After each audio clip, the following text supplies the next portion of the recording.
இயேசுவுக்கே புகழ். இன்று நம்முடைய தியானத்தின் 33வது நாள்.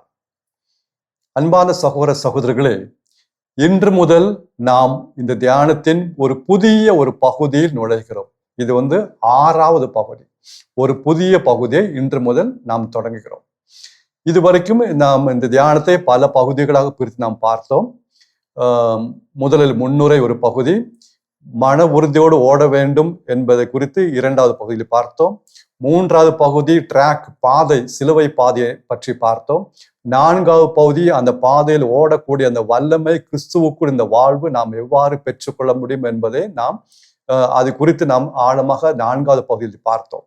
5வது பகுதியில் இன்னும் உற்சாகமாக இந்த கிறிஸ்துவ வாழ்வு என்ற ஓட்டத்தை ஓட நம்ம என்னென்ன செய்ய வேண்டும் என்பதை குறித்து 5வது பகுதியிலும் தொடங்கணும். அதுல ஒன்று முக்கியமாக நாம் பார்த்தது ஜெப வாழ்வு.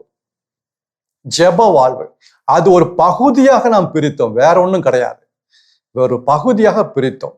அந்த ஜெப வாழ்வு ரொம்ப முக்கியமானங்க. அடிப்படையான சில காரியங்களை நம்ம அங்க பார்த்தோம், தியானித்தோம். அடிப்படை பேசிக் தான்.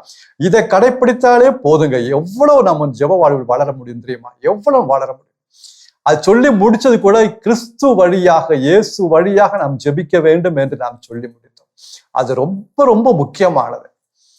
பழைய ஏற்பாட்டுல முடியல. பழைய ஏற்பாட்டுல பாத்தீங்கன்னா, இப்போ தானியேல் எடுத்துக்குவோம். தானியேல் ஆகமத்துல தானியேல் என்ற கடவுளுடைய மனிதர் கடவுளை பார்த்து ஜெபிக்கிறார். ஜெபிக்கும் பொழுது அந்த ஜெபத்திற்கான பதில் ஒரு வானதூதர் கொண்டு வராரு. கடவுள்கிட்ட இருந்து ஒரு வானதூதர், கப்ரியேல் தூதர், அந்த ஜெபத்திற்கான பதில தானியேல்கிட்ட கொண்டு வரார்.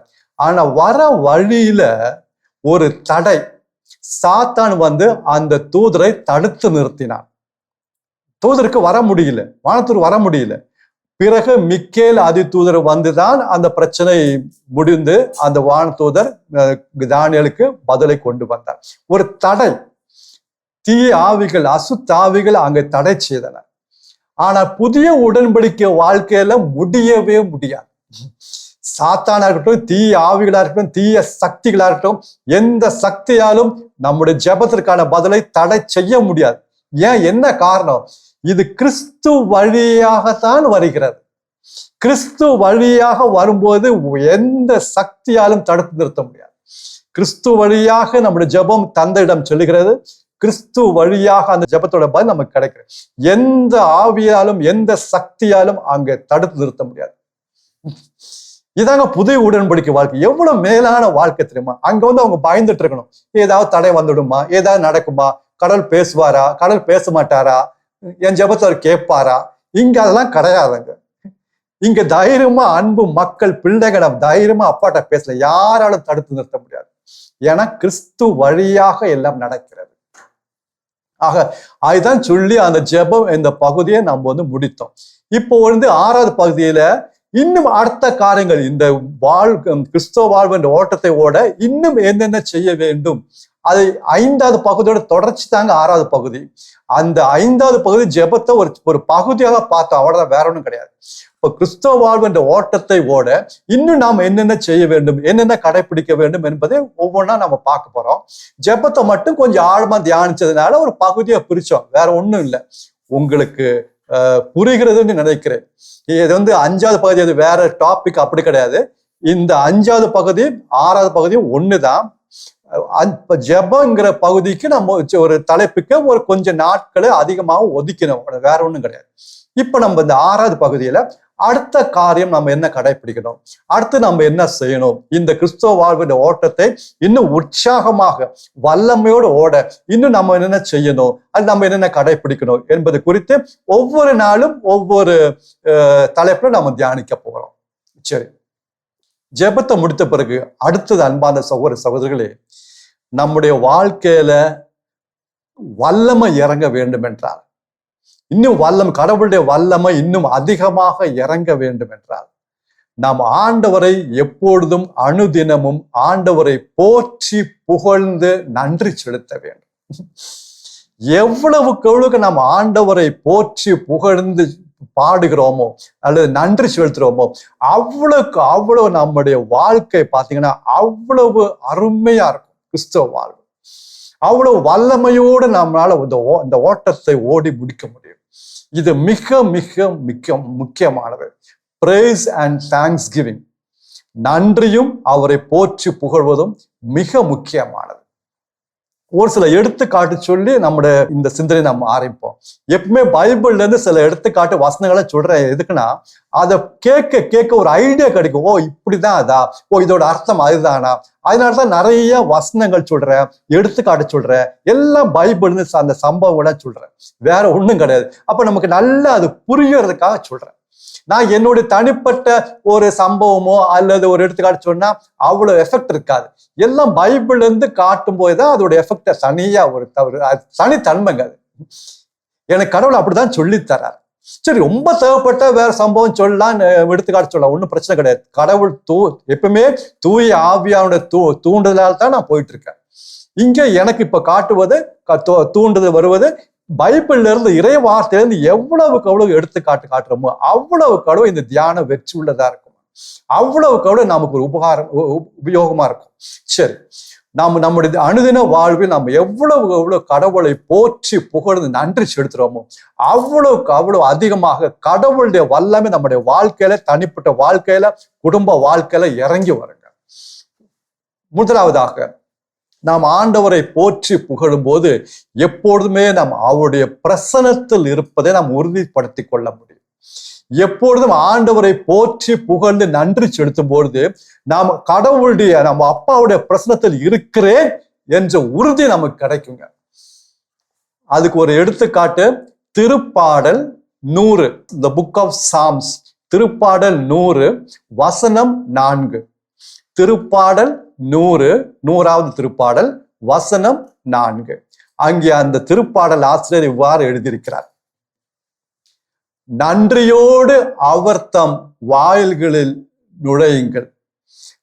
நன்றியோடு அவர் தம் திருவாயில்களில் நுழையுங்கள். அதாவது இப்போ ஒரு மனசுல இப்படி நினைச்சுக்கலாம், கடவுள் ஒரு அரண்மனை உட்கார்ந்துருக்காரு, ஒரு அரண்மனை, பெரிய அரண்மனை. அங்க கடவுள் ஒரு ராஜாவா அமர்ந்திருக்காரு. ஓகே, இப்போ பெரிய கதவுலாம் இருக்கு. இப்போ அந்த கதவுக்குள்ள நம்ம போகணும்.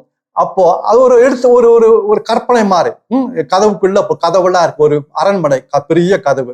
இப்போ அவருடைய பிரசன்ஸ் போகணும்னா முதல்ல கதவு கடந்து போகணும், கதவுக்குள்ள போகணும். அப்போ நன்றியோடு அவர் தம் திருவாயில்களில் நுழையுங்கள். அடுத்தது, அவரை புகழ்ந்து பாடி அவர் தம் முற்றத்திற்கு வாருங்கள். அவரை புகழ்ந்து பாடி, பிரைசிங், அவரை புகழ்ந்து பாடி அவர் தம் முற்றத்திற்கு வாருங்கள். இமிடியேட் பிரசன்ஸ், அவருடைய பிரசனத்துக்கு வாங்க. அப்புறம் எப்பொழுதெல்லாம் நம்ம ஆண்டவரை போற்றி புகழ்ந்து நன்றி செலுத்துகிறோமோ அப்பொழுதெல்லாம் அவருடைய இம்மிடியேட் பிரசன்ஸ், அவருடைய பிரசன்னத்தில் நாம் இருக்கிறோம். அது வீடா இருக்கலாம், இல்லது வண்டி ஓட்டுறோம், வண்டியில இருக்கலாம், பயணம் செய்யறோம், இல்ல நம்ம வேற ஏதோ வேலை செஞ்சுட்டு இருக்கலாம், நம்முடைய தொழிற்சாலையில அல்லது ஆபீஸ்ல. அப்பொழுதெல்லாம் நம்ம உள்ளத்துல இருந்து நாம் கடவுளை போற்றி புகழ புகழ புகழ நன்றி செலுத்த அப்பொழுதெல்லாம் நம்ம இறைவனுடைய பிரசன்னத்தில் இருக்கலாங்க.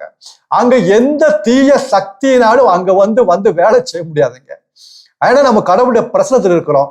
கடவுளுடைய வல்லமை அங்க நம்ம அனுபவிக்க முடியும். அந்த வேலை செய்யற இடமா இருக்கலாம், குடும்பத்துல இருக்கலாம், எப்பொழுதெல்லாம் நம்ம கடவுளை போற்றி புகழ்ந்து பாடுகிறோமோ அல்லது போற்றி நன்றி செலுத்துகிறோமோ அப்பொழுதெல்லாம் கடவுளுடைய பிரசன்னம் அந்த இடத்துல இருப்பதை நாம் உணர முடியுங்க. அதுதான் போற்றி புகழும் போது, நன்றி செலுத்தும் போது கடவுளுடைய பிரசன்னம் அங்க இறங்கி வருகிறது. அந்த இடத்துல ரொம்ப முக்கியமானது. அங்க எந்த தீய ஆவியாலும், தீய சக்தியாலும், தீய வல்லமையும் அங்க செயல்பட முடியாது. எப்ப நம்ம முணுமுணுக்கிறோமோ அப்ப செயல்படும். நன்றிக்கு ஆப்போசிட் முணுமுணுக்கிறது, கிரம்பிளிங், கம்ப்ளைனிங். எங்கெல்லாம் இந்த கம்ப்ளைனும் கிரம்பிளியும் இருக்கிறதோ, எங்கெல்லாம் இந்த வாக்குவாதம் வாதாடுறது இருக்கிறதோ அங்கெல்லாம் அசுத்தாவிகளுக்கு வல்லமை உண்டு, சக்தி உண்டு, ஆற்றல் உண்டு, அந்த இடத்துல உண்டு. ஆனா எப்பொழுதெல்லாம் நாம் நன்றியோடு ஆண்டவரை போற்றி புகழுகிறோமோ அப்போது எந்த சக்தியால் அங்க வர முடியாது.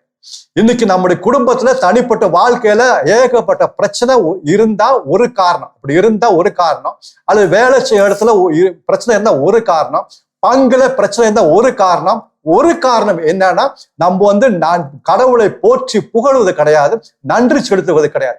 அப்படி நம்ம போற்றி புகழ்ந்து நன்றி சொன்னாலும் அது உள்ளத்திலிருந்து வருவது கிடையாது. அது ஏதோ கடமைக்காக நம்ம செஞ்சுட்டு இருக்கோம், ஏதோ சடங்காக செஞ்சுட்டு இருக்கோம். இன்னைக்கு கீபோர்டெல்லாம் வாசிச்சு நிறைய பேர் டான்ஸ் ஆடுறாங்க, ஆண்டவரை போற்று புகழ். உள்ளத்துல சேரோமா? ஏதோ என்ஜாய்மெண்டா? இது என்ன ஒரு ஃபங்க்ஷனா? கிடையாதுங்க. இது உள்ளத்துல இருந்து ஆண்டவர் செய்து அந்த அருள் செயல்களை அறிந்து உணர்ந்து அவருடைய அன்பை ருசி பார்த்த பிறகு அவரை என்னால் போற்றி புகழாம இருக்க முடியாது. அவருக்கு நான் எந்நேரமும் நன்றி செலுத்துவேன். அது உள்ளத்துல இருந்து வர்றது. இது ஏதோ ஒரு ஃபங்க்ஷன் மாதிரியோ ஒரு என்ஜாய்மெண்ட் மாதிரியோ மாத்தக்கூடாதுங்க. பிளீஸ், தயவு செய்து. இது உள்ளத்திலிருந்து வர்றது. உள்ளத்திலிருந்து பாடுவோம், உள்ளத்துல நன்றி செலுத்துவோம். அங்க அப்பொழுது இறைவனுடைய பிரசன்னம் அங்க இருக்கும். எந்த தீய சக்திகளும் அங்க செயல்பட முடியாது. சரி, ஆக முதலாவதாக நாம் ஆண்டவரை போற்றி புகழும் பொழுது நாம் ஆண்டவருடைய பிரசன்னத்தில் இருப்பதை நாம் உணர்ந்து கொள்ள முடியும்.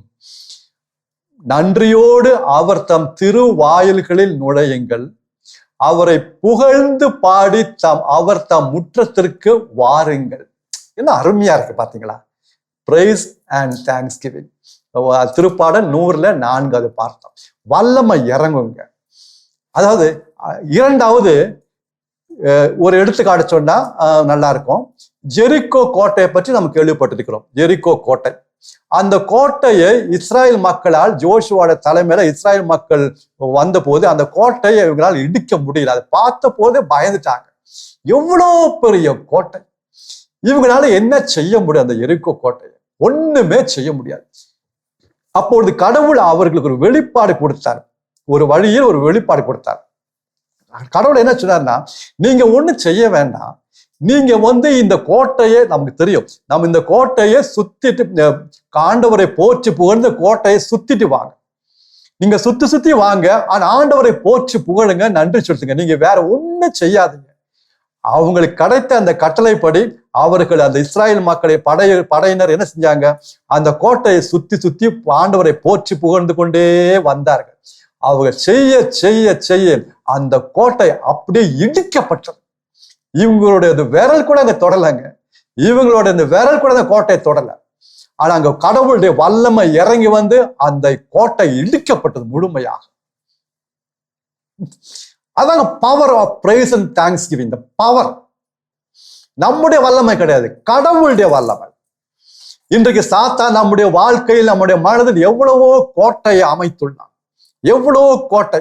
இந்த கோட்டை இருக்கிறதுனால இன்னைக்கு நம்முடைய வாழ்க்கையில எப்படி அப்படியே உடைந்து போயிருக்கு கிடக்கிறது.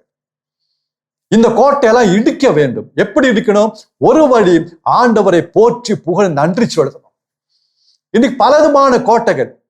எடுத்துக்காட்டுக்கு சாத்தான் சொல்றான், ஒரு கோட்டை கட்டி இருக்கான், நீ இப்படியேதான் இருப்ப, நீ இந்த பாவத்துல விழுந்துட்டா இருப்ப, இந்த பாவத்துல உனக்கு விடுதலையே கிடைக்காது, நீ கடைசி வரைக்கும் இப்படித்தான் இருப்ப.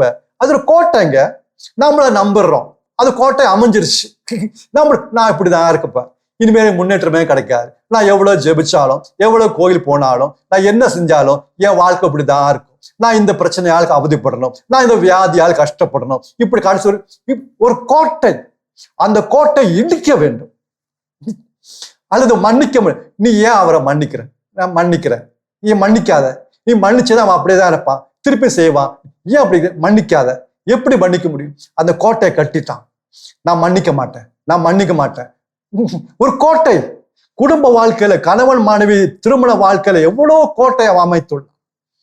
அந்த கோட்டை இருக்கிறதுனால இன்னைக்கு எவ்வளவு திருமண வாழ்வுல எவ்வளவு பிரச்சனைகள், குடும்ப வாழ்க்கையில எவ்வளவு பிரச்சனைகள். ஒரு கோட்டை.